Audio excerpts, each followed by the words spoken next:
विद्यार्थी मित्रांनो, आपण कालच्या लेक्चरला व्हर्टिकल सर्क्युलर मोशन, त्याची minimum speed at top position, minimum speed at bottom position, minimum speed at midway position, sphere of death,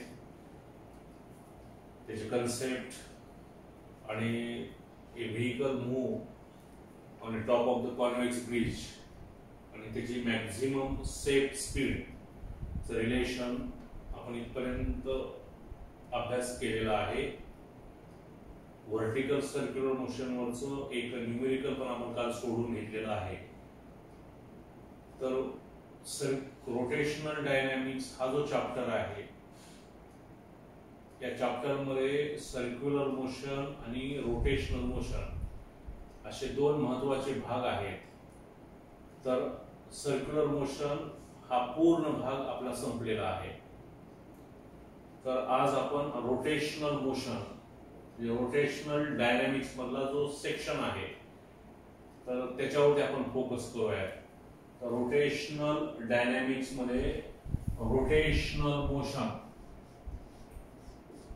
rotational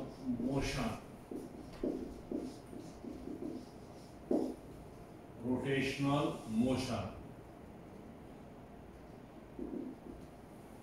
First of all, you may understood what is meant by rotational motion.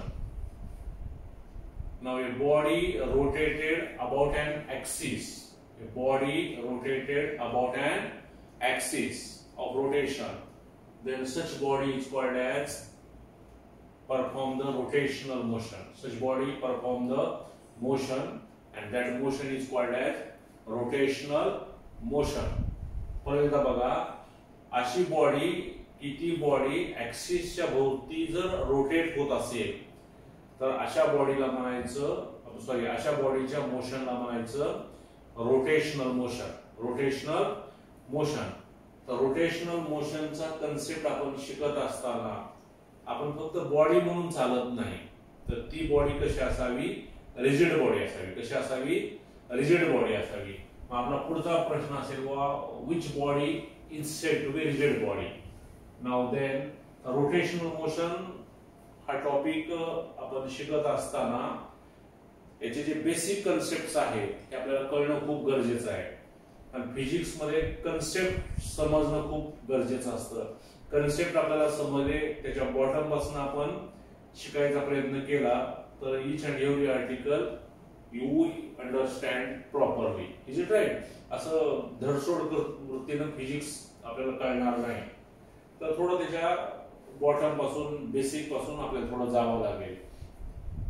तर rotational मोशनचा concept समजला तुम्हाला. A body rotated about an axis of rotation, then the motion is called as rotational motion.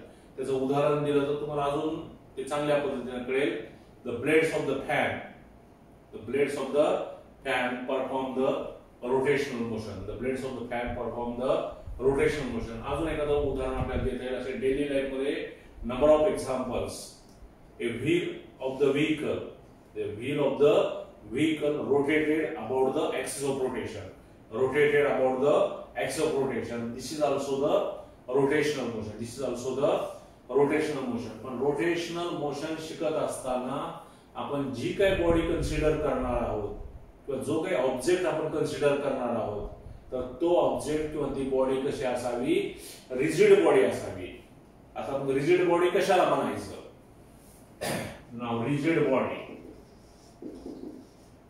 Rigid body. नाव a body can not change their shape and size. A body cannot change their shape and size by applying the external force on it. By applying the external force on it, then such body is called as rigid body. किंवा rigid body ची व्याख्या किंवा rigid body चा concept आपल्याला दुसऱ्या पद्धतीने पण सांगता येतो.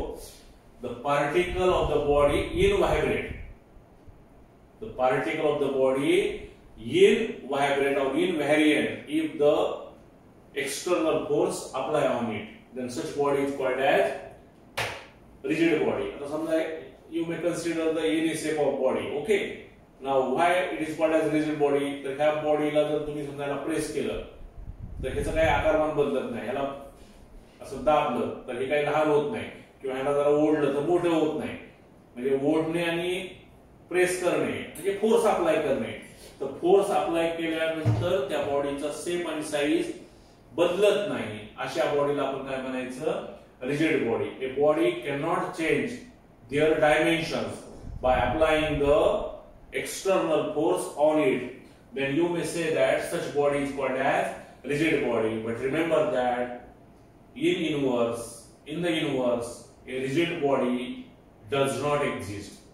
किंवा a rigid body किंवा a perfectly rigid body does not exist in nature.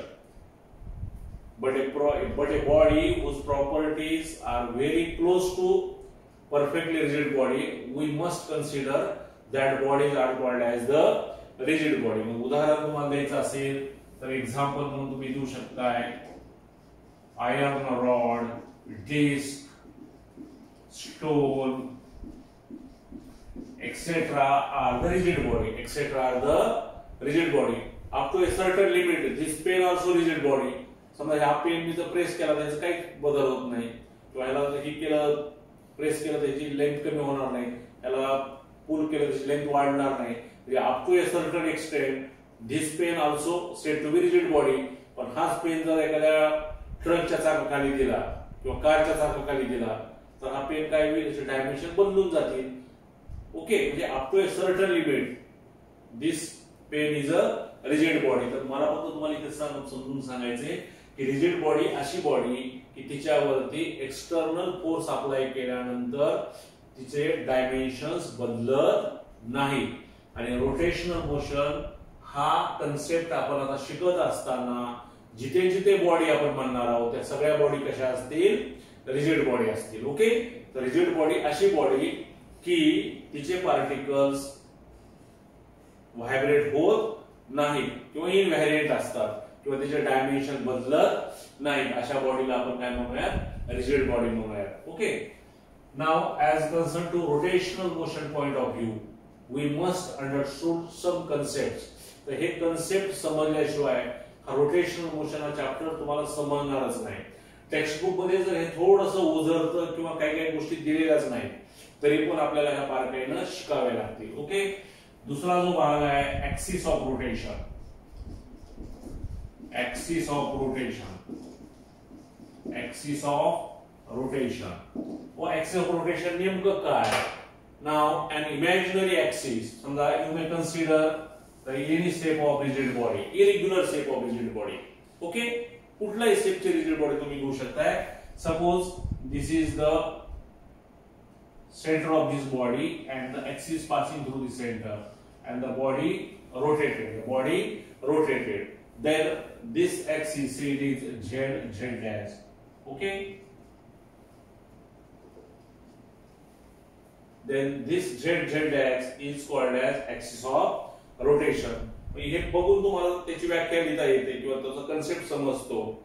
and imaginary axis हा जो खालचा भाग असतो हा बॉडी मध्ये असतो, त्यामुळे हा याला आपण इमॅजिनरी म्हणतो, म्हणजे हा डॉटेड लाईन आपण दाखवू शकतो. Okay, now an imaginary axis about which and body is rotated. आता इथं फक्त मी बॉडी म्हणतोय पण but remember that body is rigid body.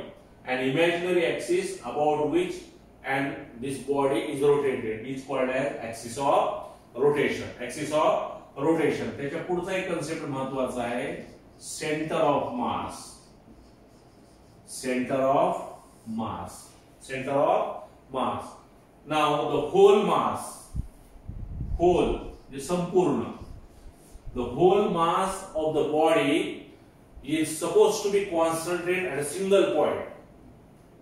The whole mass of the body is supposed to be concentrated at a single point, and from which this axis is passing and the body is rotated. Then this point is called as center of mass. और थोड़ा सोप्या पद्धतीने व्याख्या बघा. The whole mass of the rigid body is supposed to be concentrated. The whole mass of the rigid body is supposed to be concentrated at a single point. Then that point is called as centre of mass. सगळ्या, कारण we know that a rigid body made up of large number of particles, and each and every particle have the different masses. Okay, पण तरी पण सगळ्या बॉडीचं मास एका single पॉइंटला काय झालेलं असते, कॉन्सन्ट्रेट झालेलं असते. तर ज्या सिंगल पॉइंटला ते मास कॉन्सन्ट्रेट होईल त्या पॉइंटला आपण म्हणूया सेंटर ऑफ मास. बघा परत एकदा रिजिड बॉडीचा अर्थ कळाला. A rigid body which cannot change their shape and size by applying the external force on it. Okay, axis of rotation, an imaginary axis from which the rigid body is rotated. That axis is called as axis of rotation. What is meant by center of mass? The whole mass of the rigid body is supposed to be concentrated at a single point. Then that point is called as center of mass. आणि सगळ्यात महत्त्वाचा concept आहे rotational motion. हा topic आपण शिकत असताना तो concept आहे मोमेंट ऑफ इनर्शिया.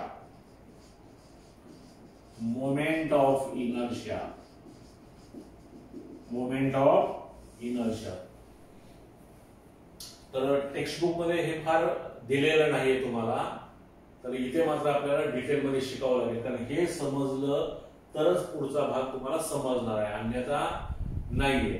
तर इनर्शियाचा संदर्भ आपल्याला 8वी 9वी मध्ये कुठेतरी तुम्हाला आला असेल. तर what is mean by inertia जरा व्यवस्थित समजून घ्या, आणि कुठेही आपल्याला अडचण आली तर आपण कमेंट बॉक्स मध्ये आपल्या अडचणी नोंदवायच्या आहेत, जेणेकरून मला पुढच्या लेक्चर मध्ये त्या अडचणी आपल्याला सोडवता येतील. हे ऑनलाईन लेक्चर मध्ये हे वन वे होते, कारण विद्यार्थी समोर नाहीत, तुमच्या प्रतिक्रिया क्विक मला लगेच मिळणार नाही. तर युट्यूब वरती आपण बघितल्यानंतर त्या कमेंट बॉक्स मध्ये जर आपल्या अडचणी आपण टाकल्या तर मला ते अजून थोड्या चांगल्या पद्धतीनं एक्सप्लेन करता येईल. What is mean by inertia आता हे समजून घ्या व्यवस्थितपणे. Now inertia to resist the change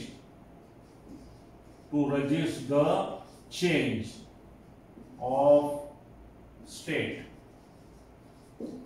to resist the change होण्यासाठी resist करणं किंवा to oppose the change, that is called as inertia. Inertia means opposition.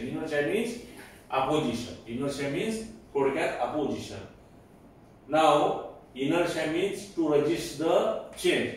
आता उदाहरण तुम्हाला मी देतो बघा. आपण बस मध्ये बसलेलो आहोत, सगळे रिलॅक्स मध्ये, कोण मोबाईलवर आहे, कोण पेपर वाचते, आणि आपली बॉडी रेस्ट पोझिशनला आहे. एसटी बस सुद्धा रेस्ट पोझिशनला आहे, आणि एसटी बस अचानक चालू झाली तर आपली body lean in backward direction. Okay, म्हणजे आपली बॉडी त्या मोशनला काय करते, अपोज करते, ऑटोमॅटिकली करते. तर त्याला म्हणायचं इनर्शिया. म्हणजे कशामुळे घडतं, ड्यू टू द मास. किंवा तेच उदाहरण आपण परत एकदा घेऊयात. समजा आपण बस मध्ये प्रवास करतोय, गाडी वेगामध्ये चालू आहे, परत आपले पॅसेंजर त्याच्या परीने सगळे एन्जॉय करतायत, आणि अचानक पुढे काहीतरी आलं, ड्रायव्हरनं ब्रेक दाबलं. Okay, brake applying the bus driver. Then what happens, आपली बॉडी सुद्धा त्या बसच्या मोशन मध्ये असते, तर आपली बॉडी काय होते, लीन in forward direction.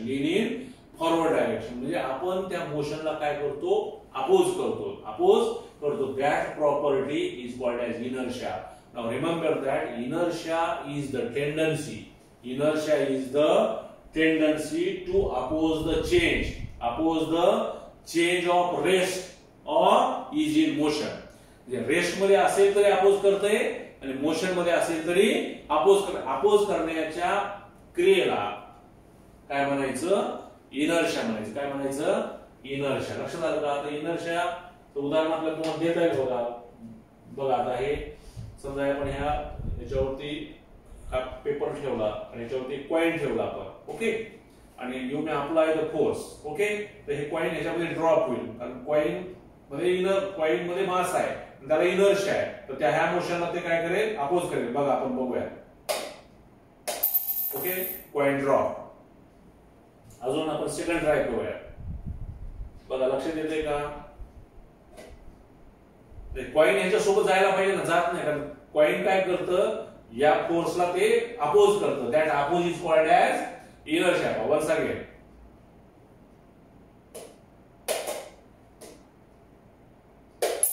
is it right? Okay, this is the inertia. Okay, now if a body can perform the translation motion, if a body can perform the translation motion from one place to another place, one place to another place along a straight line, then remember that inertia means mass. Inertia means mass. कारण mass इथं मास होतं ना कॉइनचं, इथे मास कॉइनचं काय करतंय, त्या मोशनला oppose करतंय आणि ते ड्रॉप होतंय त्या पेपर सोबत. त्या पेपरवर आपण फोर्स लावलाय, तर त्या फोर्सला ते काय करतं, अपोज करतं आणि ते खाली पडतं. Is it right?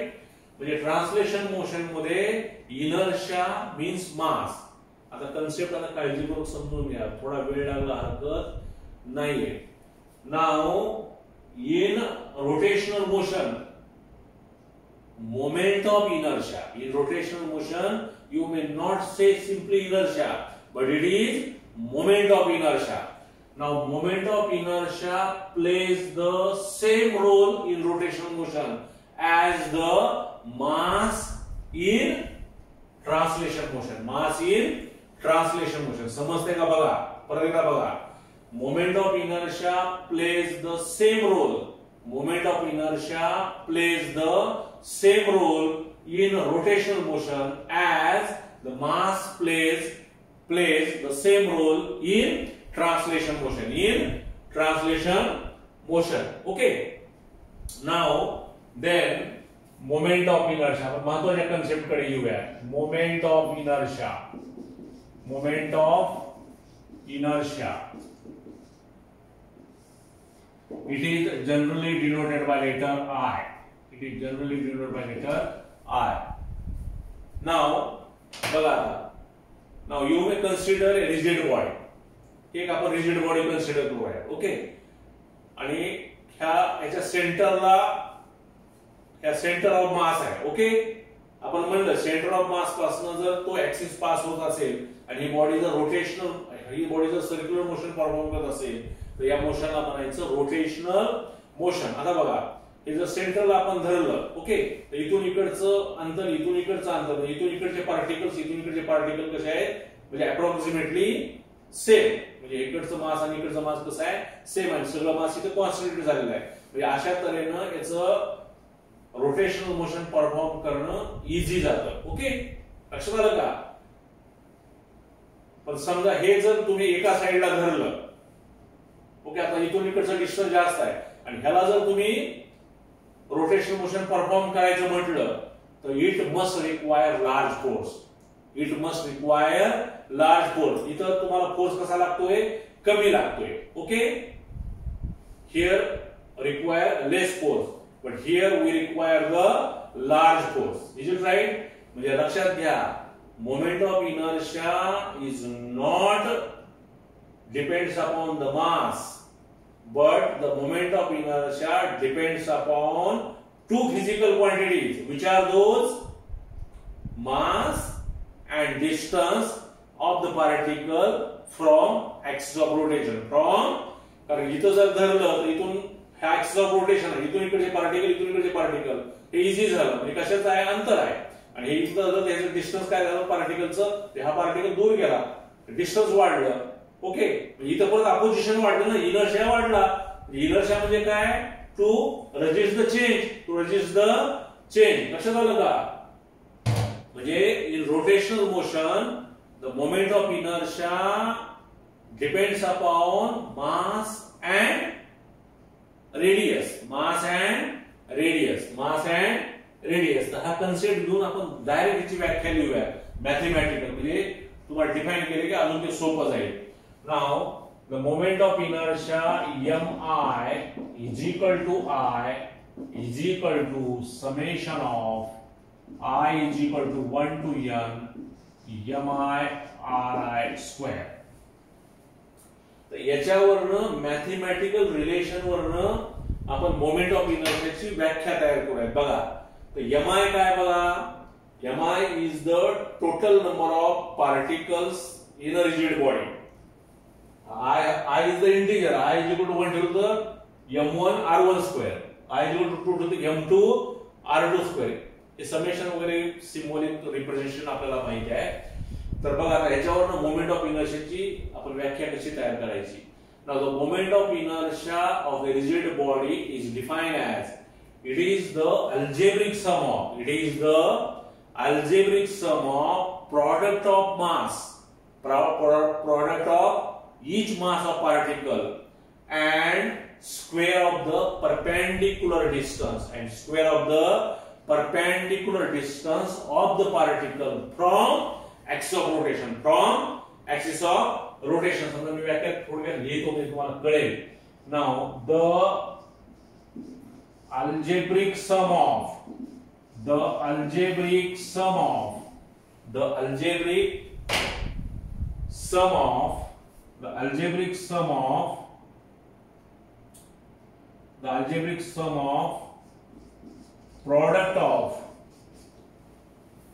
product of each mass of particle and square of the perpendicular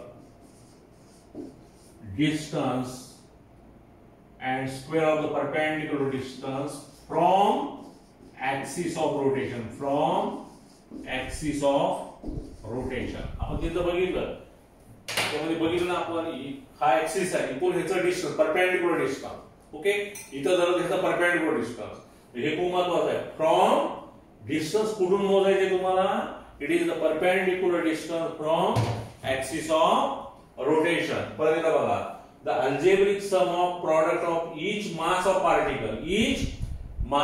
particle, the algebraic sum of product, हा प्रोडक्ट आहे, हा काय प्रोडक्ट आहे.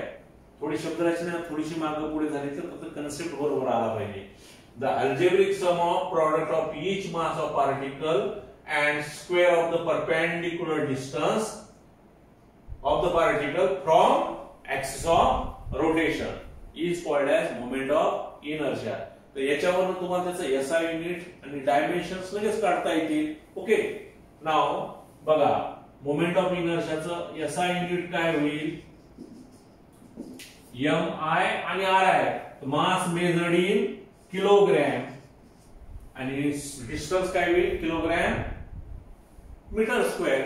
तर SI unit kilogram metre square, CGS घ्यायचं असेल तर gram centimetre square.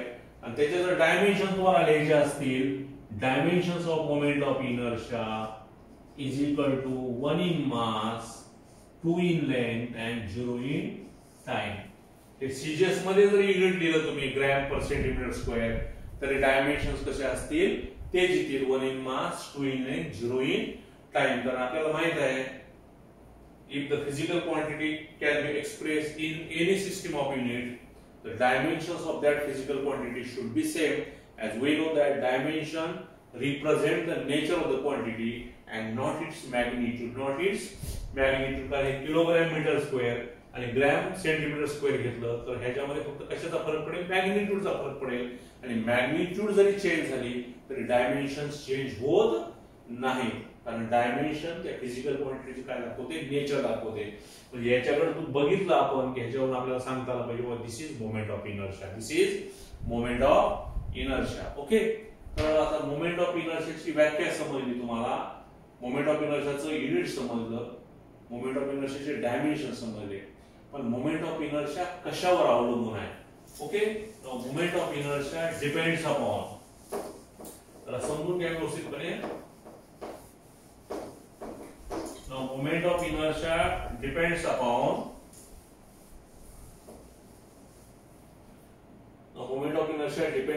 three factors. First, now moment of inertia depends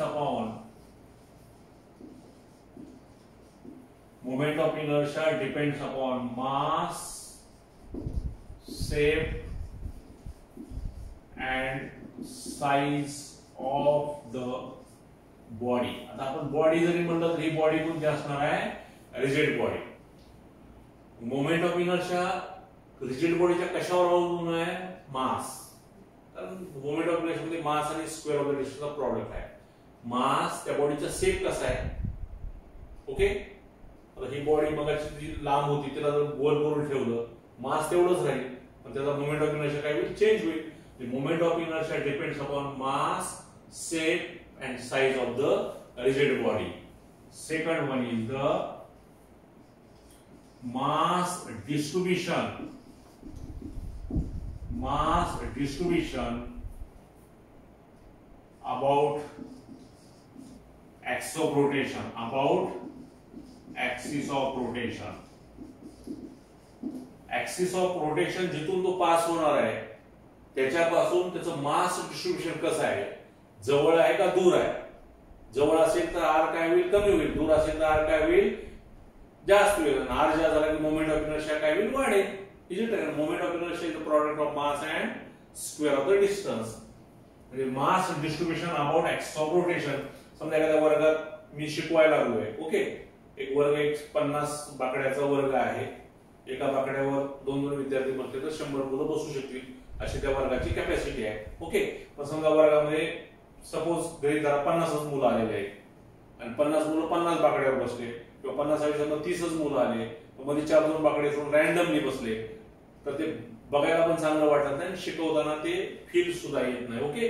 तर त्यामुळं त्याचं मास डिस्ट्रीब्युशन कसं आहे त्याच्यावरती काय अवलंबून आहे? Moment of inertia. Mass distribution about axis of rotation. Teacher पासून स्टुडंट कसे बसले? समजा याला वर्ग 10 मुलांचा आहे. भला मोठा हॉल आहे आणि 10 मुलं एक तिकडे एक तिकडे एक मागे 2-4 बसले तर जमेल का नाही? समोरून बसावं लागेल.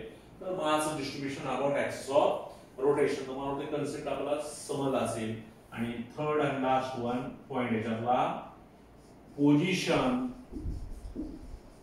And orientation of axis of rotation. Of axis of rotation. व ऍक्सिस ऑफ रोटेशनची पोझिशन कशी आहे? पोझिशन बदलली की मोमेंट ऑफ इनर्शिया काय होईल? चेंज होईल. मी तुम्हाला मगाशी म्हणलं का नाही एक सेंटरवरून पास व्हायला मोमेंट ऑफ इनर्शिया वेगळा आहे. ओके. इथं झाला तर मोमेंट ऑफ इनर्शिया वेगळा आहे. Is it right? म्हणजे पोझिशन जर बदलली समजा ही रिजिड बॉडी आहे. ओके. इथून मोमेंट इथून ऍक्सिस गेला इथून गेला इथून गेला इथून गेला. पोझिशन आणि ओरिएंटेशन जर बदललं तर त्याचा मोमेंट ऑफ इनर्शिया पण काय होईल? चेंज होईल. तर moment of inertia is the product of mass and square of the perpendicular distance of the particle from axis of rotation. Okay, the SI unit is kilogram meter square. Dimensions are 1 in mass, 2 in 0 in time. Moment of inertia depends upon mass, shape and size of the rigid body. Moment of inertia also depends upon mass distribution about the axis of rotation. And moment of inertia depends upon position and orientation of the axis of rotation. Generally, moment of inertia is written as moment of inertia असा दाखवतात I is equal to mr square or I is equal to mr square. We must remember this formula. हा rotational dynamics to rotational motion हा chapter संपेपर्यंत हा formula आपल्याला गरजेचा आहे. Moment of inertia I is equal to mr square. I is equal to mr square where m is the total mass of the rigid body and capital R is the sum of the square of the distance of the particle from axis of rotation. So we must remember I is equal to mr square. एवढं जर आपल्याला माहिती असेल m kilogram metre square. Okay. तर मी शिकवत असताना एक वाक्य असं बोललो तुमच्या लक्षात आलं का बघा. And if the body perform the translation motion then mass plays inertia. Mass plays the inertia. But if the body can perform the rotational motion, then the moment of inertia plays the inertia role. Is it right? The rotational motion मध्ये नुसता inertia नाही. जसं translation motion मध्ये mass is inertia, but in rotational motion mass is not inertia but moment of inertia. म्हणजे moment of inertia plays the same role in rotational motion as the mass in translation motion. Mass in translation motion. तर हे जरा कसं आहे त्याच्या पुढचा article खूप महत्त्वाचा आहे, थोडा आपण व्यवस्थित बघून घेऊयात. आणि इनर्शिया म्हणजे लक्षात ठेवा, इनर्शिया म्हणजे to resist the change, to oppose the change. कुठलाही माणूस सहजासहजी आपल्या बदल करायला तयार होत नाही, आणि आपल्या बदल न करण्याच्या प्रक्रियेला आपण काय म्हणायचं, इनर्शिया म्हणायचं. ओके, इनर्शिया म्हणजे माझी बॉडीवरती मी कोणाला किती अपोज करू शकतो ही मी ठरवू शकतो ना. आणि माझ्या अंगात ताकद नाही, मी पहिलवानाला मारायला सांगतो, जमेल का, मार कोण परत द्यावा लागेल. Is it right? तर inertia to resist the change, to resist the change. तर moment of inertia translation motion मध्ये आणि रोटेशनल मोशन मध्ये त्याचा फिजिकल सिग्निफिकन्स कसा आहे आणि नेमका त्याचा रोल कसा आहे आपण ते बघूया. ओके, तर हे माझं 20 नंबरचं लेक्चर्स आहे आणि आज तारीख आपल्याला माहित आहे 29 जुलै 2020. ओके, आणि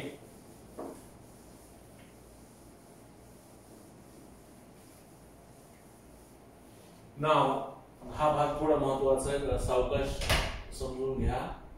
okay, now consider a rigid body having any set. Consider a rigid body having any set. Okay, now let capital L be the angular momentum, capital L be the angular momentum of a rigid body, capital M be the mass of rigid body. मी काल पण तुम्हाला म्हणलं diagram लक्षात ठेवायचा आणि डायग्रामचं explanation आपल्याला समजेल त्या भाषेत लिहायचं, रट्टा मारत बसायचं नाही, पाठ करत बसायचं नाही. Okay, now consider a rigid body, consider a rigid body made up of very large number of particles, large number of particles. Let L be the angular momentum, let L be the angular momentum, let capital M be the mass of the rigid body. Now suppose this body passing through this axis. Okay, now see, now this is the imaginary portion, you may shown in dotted lines. Okay, now then suppose the first particle at this position and angular momentum is say L1, angular momentum is L2, angular momentum is L3, angular momentum is say Ln. Okay, as each and every particle situated different distance from axis of rotation. But remember that as the body rotated about axis of rotation perform the rotational motion, then each and every particle in rotational motion perform the circular motion, And one more thing we must remember that if any body can perform the rotational motion, in that motion the angular speed of each and every particle is remain same, but their linear speed is different for a different particle. The reason behind that, each and every particle situated from axis of rotation at a different distance, Okay, so बघा, now then we know that आता थोड्या व्याख्या वगैरे आपल्याला माहिती पाहिजे ज्या 11th सायन्सला आपल्याला झालेल्या आहेत. कारण आपल्याला मी काल पण तुम्हाला म्हणालो व्यावसायिक अभ्यासक्रमाकडे आपला जर कल असेल, नवे असायलाच पाहिजे, तर आपल्याला 11वी आणि 12वी हे दोन्ही एकत्रित करून शिकावं लागेल. 11वी संपलं, रेस्टियन होतं, आता काही नाही, आता आपण 12वी बघूया तर नाही. 11वीचा भाग सुद्धा खूप महत्त्वाचा आहे, तर तिकडे व्याख्या सुद्धा आपल्याला कळाल्या पाहिजे. तर अँग्युलर मोमेंटम बघा, now angular momentum is the moment of linear momentum. Angular momentum is the moment of linear momentum. Now then, and total angular momentum of this rigid body is L is equal to L1 plus L2 plus up to L आणि खूप महत्वाचा आहे. ते वरती मी arrow दिलाय कारण angular momentum is a vector quantity. Angular momentum is a vector quantity. But angular momentum is the moment of linear momentum. Angular momentum is the moment of linear momentum. Therefore, L is equal to R1 P1 plus R2 मी परत सांगतो P2 plus up to Rn cross Pn. This is the cross product. This is the cross product. परत एकदा बघा, P is the linear momentum. P is the linear momentum. The particle perform one point to another point along a straight line. Then this is the linear momentum. And if the particle perform the rotational motion about their axis of rotation, then this is angular momentum. हे आपण पुढे बघणार आहोत आता सगळं पुन्हा. Okay. तर बघा परत एकदा, angular momentum is the moment of linear momentum. Moment of linear momentum. आणि linear momentum is the product of mass and velocity. Linear momentum is the product of mass and velocity. तर एकच आपण घेऊया आणि ते जरा क्लिअर कर तुम्हाला समजेल. पण एवढाच एक पोर्शन आपण कन्सिडर करूया. Now then therefore R1 cross P1 is equal to R1 P1 sin theta. Sin theta. पण both are the perpendicular to each other. Both are the perpendicular to each other. म्हणजे हा angle किती होईल 90. किती येईल 90. कसा बघा, समजा ही बॉडी रोटेशन मोशन परफॉर्म करते, हे R आहे. ओके. आणि ह्याची टॅन्जेन्शियल व्हेलॉसिटी V आहे, म्हणजे हे P आहे. ह्याच्यातला अँगल किती होणार आहे, हा 90 डिग्री होणार आहे. म्हणजे R perpendicular P. R perpendicular P. तर हे छोटे छोटे कन्सेप्ट 11th सायन्स मध्ये तुम्हाला झालेले आहेत. थोडं जरा परत समराइज करा. Okay. Now R1 into P1 बरोबर R1 P1 sin 90. पण sin 90 is 1. बघा, R1 P1 sin 91. पण आता P1 म्हणजे परत काय, P1 is mass into velocity. Linear momentum is it is the product of mass and velocity. Now then R1 mass velocity. आणि हे P1 असल्यामुळे velocity काय असेल V1 आणि mass काय असेल M1. बघा, आपण इकडे म्हणूयात ना फार, since P is equal to mv. लक्षात घ्या, P is equal to mv आणि L is equal to काय, R cross P. L is equal to R cross. Angular momentum is the moment of linear momentum and linear momentum is the product of mass and velocity. Mass and velocity. पण परत तुम्हाला माहित आहे V is equal to R omega. V is equal to R omega. This is the very famous relation. मग V1 बरोबर काय होईल, R1 omega 1 नाही येणार. का ओमेगा 1 येणार नाही, आणि each and every particle have the same speed. बघा एका डायग्राम म्हणून तुम्हाला परत सांगतो. हा रॉड आहे. ओके. आणि ह्याचं हे मोशन झालं. ठीक आहे. हा अँगल किती झाला, थीटा झाला. किती झाला, थीटा. इथं थीटा आहे. आता हे पार्टिकल्स आहेत बघा. ओके. तर ह्या त्याच्या काय झाल्या, लिनियर व्हेलॉसिटी झाल्या. ह्या पार्टिकलची समजा हे C आहे, हे B आहे, हे A आहे. तो VC is greater than VB is greater than VA. The linear speed of this particle is greater than B greater than A. Linear speed change झाली, पण हा थीटा आहे. हा काय, थीटा आहे. म्हणजे अँग्युलर स्पीड काय असेल, अँग्युलर डिस्प्लेसमेंट बाय टाइम. म्हणजे इथं थीटा आहे, इथं पण किती असेल थीटा, इथं पण किती असेल थीटा, इथं पण किती असेल थीटा. समजा इथं 30 आहे, 30 डिग्री, इथं 30, इथं 30, इथं 30, इथं 30. पण हे डिस्टन्स मात्र सेम नाहीये. म्हणजे लिनियर स्पीड वेगळी आहे, पण अँग्युलर स्पीड कशी आहे, सेम आहे. कारण थीटा कसं आहे, 30 आहे, टाइम सेम आहे. लक्षात आलं का. ओके. हे थोडं डिटेल्स मध्ये बघा, हे 11वी मध्ये. ओके. मग हे V1 ची किंमत आपण ठेवूयात. बघा, R1 M1 R1 ओमेगा. चुकून ओमेगा 1 लिहायचं नाही, कारण अँग्युलर स्पीड कशी असेल, सेम असेल. कशी असेल, सेम. किंवा वरची एक्सप्रेशन मध्ये तुम्ही लिहू शकताय, consider a rigid body made up of very large number of particles performing the rotational motion about the axis of rotation. Each and every particle have the different linear speed, but it can rotate it with constant angular speed omega. हे पूर्ण प्रॉब्लेमच येत नाही. Okay. आता बघा, इथं R1 इथं R1 आहे, डबल आहे. म्हणजे R1 चं काय होईल, स्क्वेअर होईल. म्हणजेच काय होईल बघा, M1 R1 स्क्वेअर ओमेगा. म्हणजे कशासाठी आलं हे, R1 क्रॉस P1. जर R1 क्रॉस P1 ला हे येत असेल तर R2 P2 ला पुढचा पण आपल्याला लगेच लिहिता येईल. ओके. बघा समजलं का. थोडं जरा मी सावकाश घेतोय. आणि खूप महत्वाचं आहे. आलं का लक्षात?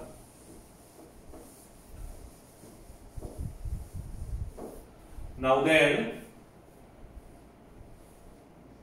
L is equal to, तर ठेवूयात बघा, m1 r1 square omega plus m2 r2 square omega plus up to mn rn square omega. Okay, तर याच्यामध्ये कॉमन काय निघेल बघा, ओमेगा निघेल. म्हणजेच m1 r1 square plus m2 r2 square plus up to mn rn square. Square bracket मध्ये घेऊयात आणि हे ओमेगा स्क्वेअर. पण आपण मगाशी बघितले मास आणि डिस्टन्सचा स्क्वेअर मोमेंट ऑफ इनर्शिया. हे I1 plus I2 plus IN होईल, I1 plus I2 plus I1 होईल. म्हणजे सर आपल्याला असे लिहिता येतं summation of I is equal to 1 to n mi ri square. I ची किंमत 1 ठेवली की पहिलं येईल, 2 ठेवली की दुसरं येईल, 3 ठेवली की तिसरं येईल. ओके, आणि हे omega square.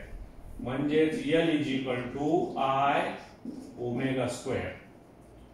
I omega square बघा, L is equal to I omega square नाही, सॉरी ओमेगाच आहे ना. L is equal to काय होईल, I ओमेगा.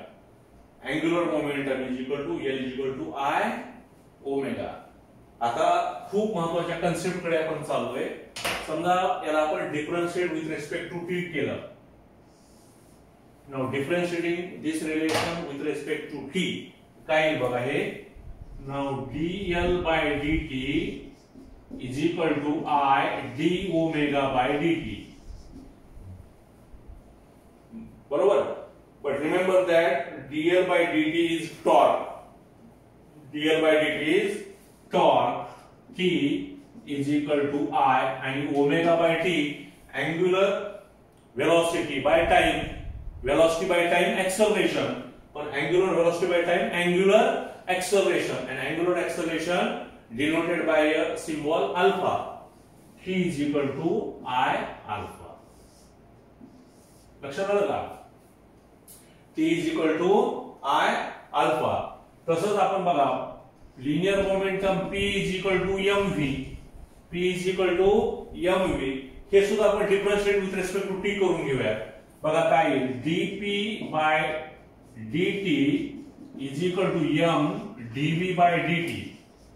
ओके, पण dp by dt हे m p काय मोमेंट बघा, हा फोर्स आहे. मी परत सांगतो तुम्हाला, force is equal to M A.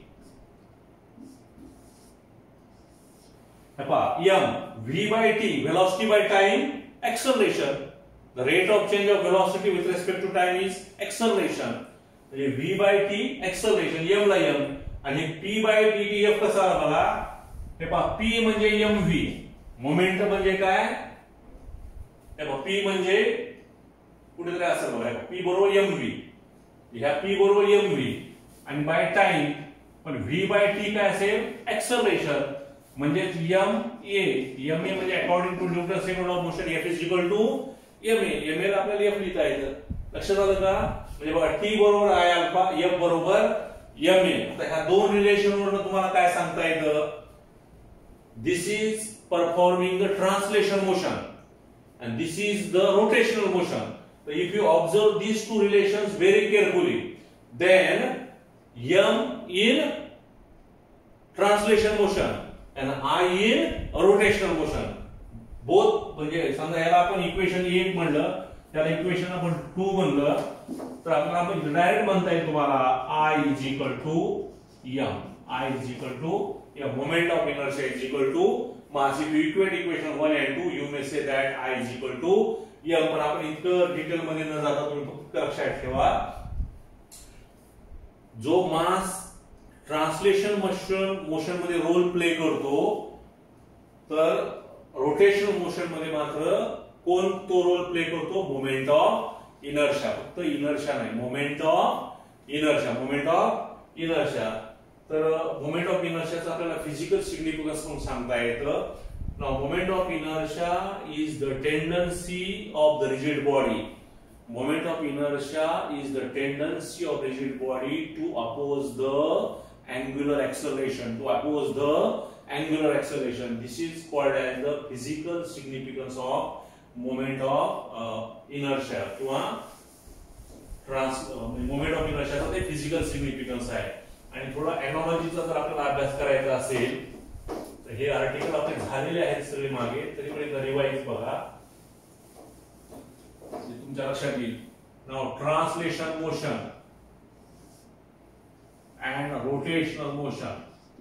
Translation motion आणि rotational motion. Translation motion, rotational motion. बघा फर्स्ट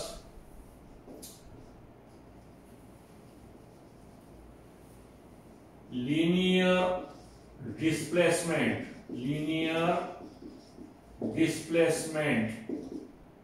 यस अक्षराने दाखवतात. Linear displacement. 2 number linear velocity, V अक्षराने दाखवतात. 3 नंबर लिनियर एक्सेलरेशन, ए अक्षराने दाखवतात. 4 number kinetic energy 1/2 mv². 5 number F is equal to ma. 6 number P is equal to mv. आता ह्याची analogy काय होईल बघा. मग हे लिनियर डिस्प्लेसमेंट काय होईल? Angular displacement. हे कुठल्या अक्षरात दाखवतो आपण? थीटा. जसं इथे एनॉलॉजी आपण बघितली, m is I, m replaced by I, तसं s replaced by theta. If the body can perform translation to rotational. Linear velocity काय म्हणायचं? अँग्युलर व्हेलॉसिटी काय असेल? हे ओमेगा. पुन्हा angular acceleration is equal to alpha. पण आले बा alpha. Kinetic energy E is equal to 1/2 I omega². m च्या ठिकाणी काय येईल? फक्त I येईल. आणि v च्या ठिकाणी काय येईल? ओमेगा येईल. हे रिलेशन आपण आताच काढले. f बरोबर ma, तर t बरोबर I अल्फा, टॉर्क बरोबर I अल्फा.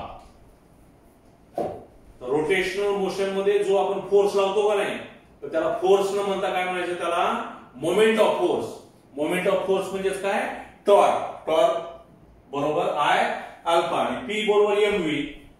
तर इथे काय होईल? l बरोबर p बरोबर mv, l बरोबर I ओमेगा. तर p बरोबर l बरोबर I ओमेगा. लक्षात आलं का? म्हणजे हे 3 थोडं हे जरी सोडले तर ह्या 3 इक्वेशन वर तुम्हाला क्लिअर कट समजतं बघा. m is replaced by I, m is replaced by I, m is replaced by I. This is also called as the physical significance of moment of inertia. Now once again I repeat the definition of moment of inertia. Moment of inertia of a rigid body is defined as it is the algebraic sum of product of mass of each particle and square of the perpendicular distance of the particle from axis of rotation. And mathematically we must remember that I is equal to